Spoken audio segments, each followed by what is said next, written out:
Welcome to Christian Contrast, a podcast where we talk about how following Jesus leads us to live differently than the world around us. And I'm Dan, here with Garrett. Hi. We are starting off 2020, and we're going to talk about where we're going to have a series of episodes. And in this first one, we want to be able to talk about the connection between the Christian perspective to physical health, which maybe is appropriate because the number one New Year's resolution every year is get healthy, lose weight. Got to get healthy, got to get to the gym, got to start eating better. Yeah. So maybe an appropriate time for us just to talk about, as believers, how is our perspective on this different than maybe just the average American or the average person's perspective on it? So maybe here's a question for you. Okay. What are some things that you see that would be common go-to aspects of our culture's perspective about physical health? Yeah, I mean, one of the things definitely is tied to how you look. Don't you want to look better? Probably this time of year, and I can see all the magazines at the grocery store talking about bikini bodies and beach bodies, and making sure that you look and I guess come across to others as someone who's fit and eats healthy. There would be some tie-in to, how that makes you feel better about yourself and maybe have a better self-image, therefore maybe a more positive outlook. But it's definitely very focused either on how others view you, or do you value yourself enough to get healthy? Oh, and I think that's really helpful insight. Just that a lot of the push towards health, and I don't even know if the show's anymore, but I remember watching The Biggest Loser when it was on, and that was a lot of the emphasis was more on you've got to love yourself. You've got to do this. You can't do this for other people. You have to do this for yourself. Right. So I think you're right in that there is a lot of talk about health. There's a lot of talk about, the cosmetics, about how we look. And it is largely focused on you feeling good about yourself, you being happy with your body. Right. Which is weird because then it even gets into, we have the sort of like get your beach body ready, but then we also have a movement in our culture that's away from body shaming. Correct. And, hey, all sizes are beautiful. So we, as we often do in the United States, we're trying to do both. Yeah, we're trying to play both extremes, where on the one hand, we have an unattainable beauty standard that many people say. And on the other hand, we have, just every body shape, no matter what you look like. Embrace that. You're beautiful the way that you are. During The Biggest Loser, you can have commercials from, cosmetics companies that talk about it's okay, whatever body size you have is great. And then there goes Biggest Loser. Yeah, and then immediately back to the show. Yeah. Yeah. Well, one thing for me, anytime this subject comes up, because I do think it's valuable enough that we're spending time talking about it. But I do think there's a caution for us as Christians, and that's that I think this is true probably of the last 50 years and maybe especially the last 30 years, that there's been a lot of temptation to use the Bible as sort of a self-help, self-improvement book. And so you have a lot of Christian books that tend to be a bit more of self-help type books. And almost as if the Bible, Jesus, the gospel is a means to an end. Like, hey, I'm dealing with anxiety, so I want to find out a solution to my anxiety. And if the Bible happens to have it, that's perfect. I'm having money problems, or we're having marriage problems, and sort of using that idea that there's a means to an end. I'm using this. God is useful to me. The Bible is useful to me. And I think health can be one more of those that we look at and that we say, all right, well, how can the Bible be useful to us on this? And I would say when we're talking about just sort of the nitty-gritty of, how much you eat and going on diets and doing exercise, the Bible is not terribly helpful to us on that. You don't get, despite what some people say, there's not a diet plan in the Bible. There's not something that we get there of like this much exercise and this much health. But there are big picture concepts about physicality, about the body, and that I do think tie in to physical health. So when you think of how your faith in Jesus shapes the way that you think about health, physicality, the body, even things like looks, but just all of those things, what are some things that are at the forefront of your mind of how your perspective might be different because of your faith? I think two things come up. I think the first thing is obviously being healthy enough to be used by God.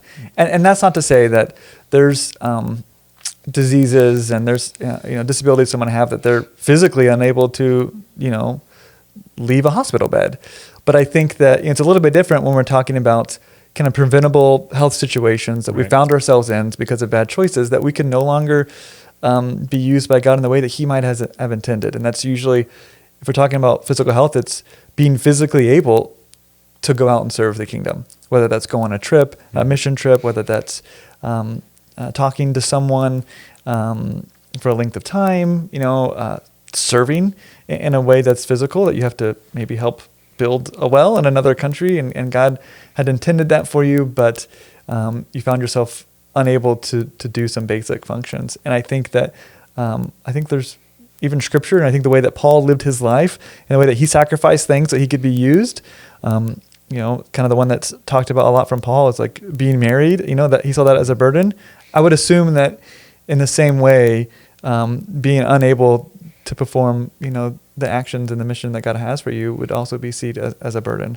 I think the other way that I see it playing out that might be differently is that I think when we mention that the Bible is not specific about physical health, or even if you just use the Bible, let's say, to get your marriage back in shape, it wouldn't necessarily be able to address the current state that you have it now and just reading one verse on it.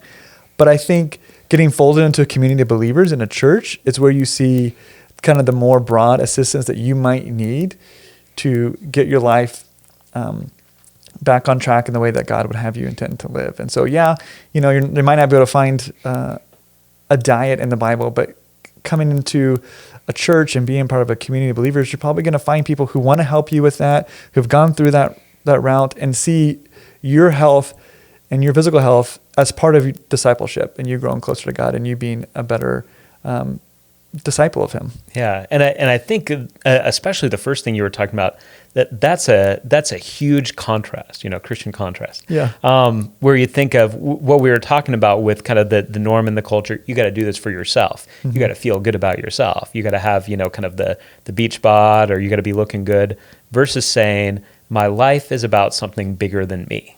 Right. My life is about drawing near to Jesus, experiencing His life in me, and being useful so that I can help other people. And so just the whole idea, like I know for me, I don't know if it was 10 years ago, so it was a while ago that I realized like I was overweight and I had no excuse. I mean, It was just like, I wasn't dealing with health problems. I wasn't dealing with, there was no excuse. And one of the signs to me is, man, I was just getting tired a lot faster than I used to. And it was, I'm thinking it was probably around my late 20s that this was happening. So it's like, all right, I was getting a little bit older, but I was doing stuff with my kids and just like, I'm worn out. And I began to look at that, just even starting with the family perspective and saying, all right, I don't know what chronic disease I'm going to get. I don't know if I'm going to end up paralyzed. My dad, when I was 9, ended up paralyzed. That was not, his fault. That was just something that happened. Mm-hmm. So I'm like, all right, there are going to be things outside of my control, but as much as it's up to me, I want to be capable of interacting at a high level with my children, and God willing, grandchildren one day. Right. And then even beyond that, I mean, for part of my role, because I do a lot of teaching and preaching, it is, and I think if you don't do this, you don't know, like, it has a physical toll. For sure. And I know it's the same with musicians. There is a physical toll to that. I'm like, man, I don't want to get to age 50 and be like, I just don't know how much more of this I can do because it wears me out. I want to put myself in a position, like you said with trips, I want to put myself in a position where if I want to go on one of our go teams, it's not like, there's going to be some hiking. We don't know if you can do it. You'll wear out. Yeah. So I think there is just the perspective of saying God has put us in these bodies. We're physical beings. And if you go all the way back to Genesis, the whole idea of sort of subdue the earth and sort of subdue, we're meant to be rulers, we're meant to be conquerors in that sense. I think there's an appropriate sense of saying, well, I've got to subdue my body. And as Paul talks about the whole idea in 1 Corinthians 9 of, I make my body my servant. I'm not the servant of my body. The body is the servant of me and what God has called me to do. So I think that's a massive perspective shift that could lead somebody to start behaving in a way that might be similar to somebody who's doing it for very different reasons. Right. So you might have 2 people hitting the gym this January, and one of them is hitting the gym because they're like, man, if I don't look good in that swimsuit, what value do I have? Right. And then you've got somebody saying, I no longer want to be limited by preventable health problems from doing things that God has called me to do. So man, I'm gonna look to be faithful and to get healthy so that I'm not limited in those things. very similar actions, Yeah. maybe even similar regimens and similar eating plans, but for very, very different reasons. Would you say, especially from a Christian perspective, if you're, a Christian and listening to this, would you say that having that value and that motivation would probably be even more helpful, and you probably might even see more success if you're a Christian, but you get these messages from culture that say do it for the beach bod, right? Do it for you, and yet you could reframe that because God really is asking you to be used by Him. Even you said last week in the sermon, you're going to be used up by God, right? But that's because God wants to use you to do amazing things, and to share mercy and grace, and to live a life, to thrive in life. Do you think that you would recommend, if you're talking to someone struggling with health, to kind of like maybe help them reframe it so that they go about it for a different reason? I mean, for sure. I think beyond the success of it, which maybe I'll comment about, how much it would help on a practical level with the success of it, is a slightly separate question. But I would say, man, do look to reframe this. Because if you're doing something, it'll guide in how you approach it. If you're doing something for the beach bod, you're going to have a different approach to even what you're doing on a practical level. I think that Christians, it should be easier for us to get to a point, and maybe this is just my realist thing, it should be easier for us to get to a point with our bodies to be like, that's good enough. Right. Like, that's good enough. I don't need to look like somebody who's on Baywatch, or This is good enough. This is getting the job done, because my main purpose for doing this is to set myself up for good health, to be useful to God, to be helpful to my family, not to be a drag on others. Whereas if you're doing it out of reasons primarily of vanity, it's going to be hard. When do you get to the end of that? Yeah. When do you get to the end where your bicep is good enough or your stomach is flat enough that you say that's good enough? So I think there's that, but I think in terms of success, I would actually go back to something that you said earlier. Just the Bible's not going to outline an eating plan for us, but maybe somebody in our church family is great at that, right? And they're able to help. And I would say something that's true of you, whether you're a Christian or not, is if you're looking to get healthy, one of the key factors almost always is that you have people who are on the journey with you. Yeah. And so whether they're like rooting for you, exercising with you, kind of checking in with you about the eating plan, going on the same eating plan, I'd say this is just hard stuff to do on your own. So for me, I would say, reframe, because that's just going to be a long-term help in all of this. And also look to get some partners, whether they're doing exactly what you are, some people that believe that this is good for the same reasons that you believe that it's good, and who are really going to be helpful for you in keeping perspective, encouraging you when you're down, helping you remember, I know you're tired, still get out there to the gym, still go do it, still keep on this eating plan, don't cheat, it's going to pay off. Right. Which gets into, we were chatting before, just about, at least I believe that, getting healthy and living a healthy lifestyle in the United States, which is different, you read these passages in the Bible where being fat is a blessing because it means you have enough food. Correct. Most people were not. It's funny, you read, it's similar where you read Song of Songs and the woman is talking about like, oh, I'm dark. And she's not talking about ethnically. She's like, I'm burned from the sun because I'm working outside. If only I was one of those pale women that got to stay inside all day, which is like opposite of now. Right. And in the Bible, it's like, this is great. We have some meat on our bones where we're like, get that off. Sure, yeah. So just we live in a weird culture where we have a problem where we are very likely to get fat unless we're active about things because we have so much excess. Yeah. So I think just getting into that, the fact that we live in a culture where health demands a lot of delayed gratification, right? A lot of saying no to our impulses. I think that can have a spiritual parallel if we just use that as a way of getting used to the idea of thinking down the road instead of thinking of how do I feel right now in the moment. Right. Yeah. It makes me think of, and maybe it's kind of a morbid story, but I read an article probably in a fitness magazine where this guy had heard of these stories of the, I think it was Indonesian tsunami. Was that in Indonesia? Like in, there was a major one. 2003. And he heard stories of people witnessing other people who weren't able to get out of harm's way by climbing like a waist high wall or a branch, and they ended up drowning, and it affected him so much that he quit his CEO job and started this gym And all they didn't have any equipment. They just went outside and did lots of swimming and exercising and lifting logs and rocks and things like that. And I think maybe there's a spiritual version of being able to climb that wall or climb that branch, and that these people weren't able to because of their physical fitness.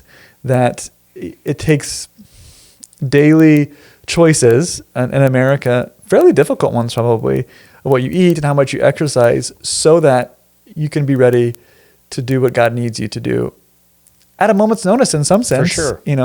Not just long-term stuff. And I think that, when you talk about the difference of Scripture's version of health, these aren't things that, like you said, that 2,000 years ago, 5,000 years ago, individuals struggled with, And so the reason probably why there's not a lot of Scripture on how to eat healthy, it's because most of what they ate not only was healthy, they walked hundreds of miles a week. What they were eating was mostly the only option they had of what to eat, unless you were super rich. You were eating what you could so that you were nourished. And there was a lot more outdoor activity. You're doing farming, you're carrying stuff. Even if you're not doing agriculture, like you're saying, you're probably walking long distances to get to the market or to get to the temple. Yeah, carrying the water back and forth. Yeah, we've got to go hit the gym because we're sitting on our rear ends in offices for 8 hours. We're like, I gotta find another way to move other than my job. For many of us, if you're a firefighter, you probably, you're getting lots of physicality in that job. Yeah. You and I are not getting tons of physicality in our jobs. To walk around, put a treadmill under the desk. That's right. Yeah, we do. I walk around downstairs just to stretch the legs. Just to come talk to other staff members. Yeah. Okay, so let me ask you this. If there's someone who, and that's probably most of us who are listening, who had a goal to kind of get healthy, and there's a good chance, just because of the way our culture is, that it was independent of any spiritual connection or any even asking God for help. We rarely ask to give us the strength to be healthy. How could we take some practical steps to kind of reframe health in 2020 that better aligns with how God would want us to be healthy to do His work? Yeah. Well, I think it's a great question. And one thing, I'd say a couple things. One that I would say is have somebody else in on this with you. So maybe if you are somebody, and I know it's a very common one, if you are somebody that said, hey, 2020, I'm hitting it hard, I'm getting healthy, to say, all right, maybe you bring somebody from your life group or a friend, somebody in your life into it and say, all right, I do think I'm supposed to get healthy, but I want to help protect myself against vanity being the driving force of that. I mentioned beforehand, I'm like, I have an exercise routine. I know vanity plays a part in it. I try to limit and I try to be realistic with myself.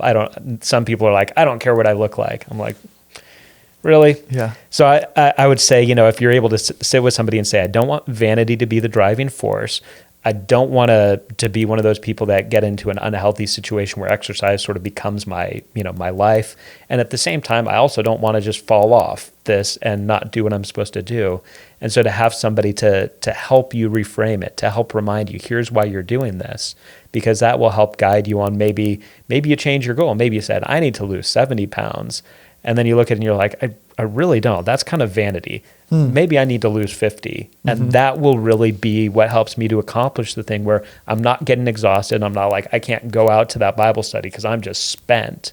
So I think that's bringing somebody else into it. And I think another part of it is just the whole idea of trying to figure out within this might be a way, this might be something really helpful that God uses for you to parallel in other situations. So it's like, man, saying no to that dessert because you need to stay disciplined in this. There's a parallel to saying no to porn, or to saying no to the gossip, or to saying no to the flare-up of anger. And so if you're looking at this and you're saying, I want to be more useful to God, and so I want to do some things physically, try to use that as an opportunity to say, am I though being blind to something that's actually a much bigger issue? Because that people, it's funny, people quote sometimes the 1 Timothy 4:7 passage of like, hey, physical exercise is of some value. Sometimes people are like, see, so get to the gym. Yeah, every day for 2 hours. Well, he's saying that by contrast. He's saying this is of some value. It's worthwhile, but godliness has value for now and for the life to come. Right. So I would say if you're looking at this and you're like, all right, I'm 50 pounds overweight and I'm looking at porn. One of those is more important than the other.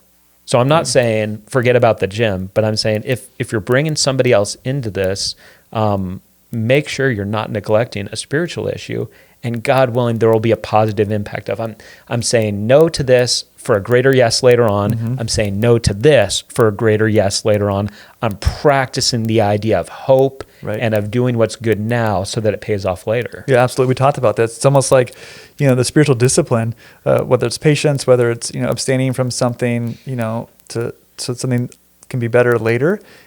Studies show that, when you have success in one area, you're more likely to have success in another area. Yeah, there can be a positive kind of snowball thing that happens. Right. With that. Yeah, absolutely. And even if you're racked with guilt or you're not racked with guilt, the fact that you've maybe struggled to make healthy choices, when it comes to food and exercise, probably means that you're struggling in a lot of ways to strengthen that area of having strong resolve and being able to follow through with decisions. And it's probably affecting your spiritual life and maybe your marriage and maybe your job, because you haven't had these successes. And so I think that, like you said, this could be a way in which you practice, committing to something and following through and seeing growth and seeing success, and a lot of ways that mirrors spiritual disciplines and discipleship.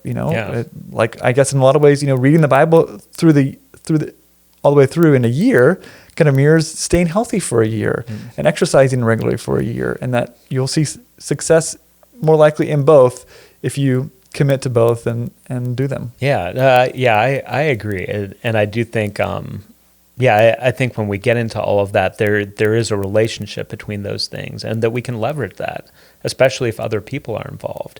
And again, just even with what the Bible says about health, people will bring up gluttony, like, all right, gluttony's in the Bible. And it's like, well, first of all, not very much, but yeah, gluttony does get mentioned in the Proverbs. Gluttony is usually connected to drunkenness. Mm-hmm. Gluttony is usually connected to an overall lifestyle that is led by the appetites. So I think the whole idea is that in Proverbs, it's not being like, hey, you're a little fat, you need to get on top of that. It's you are being led by your physical appetites. And I do think when we do that with food, it does create patterns where we're starting to do that with our sexual appetites. We're starting to do that with our anger. We're getting shorter.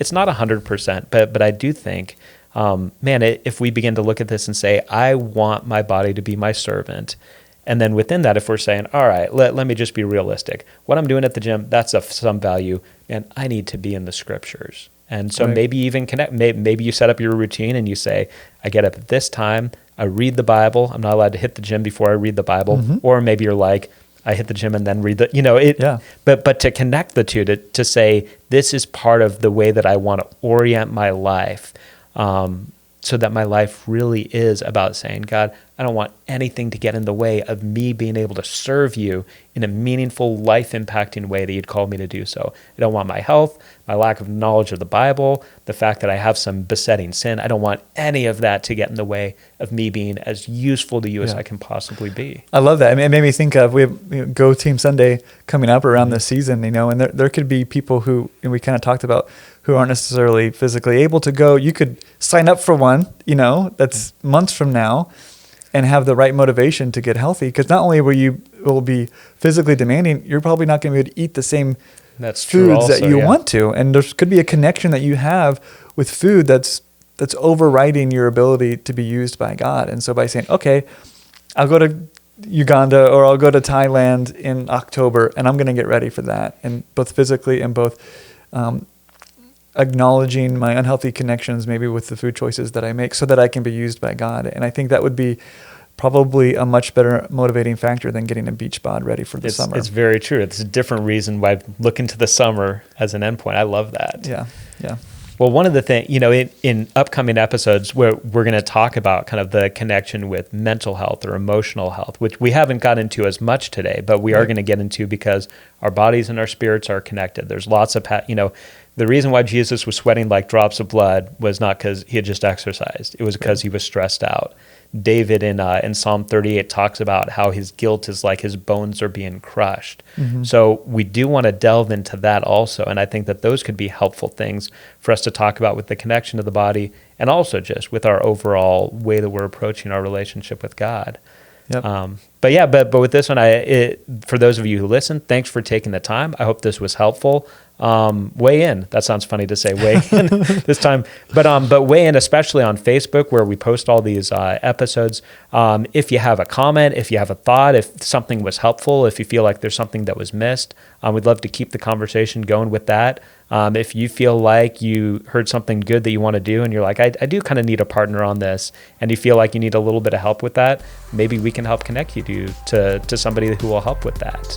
But thanks for taking the time to listen, and we look forward to the next time that we'll all talk on the Christian Contrast.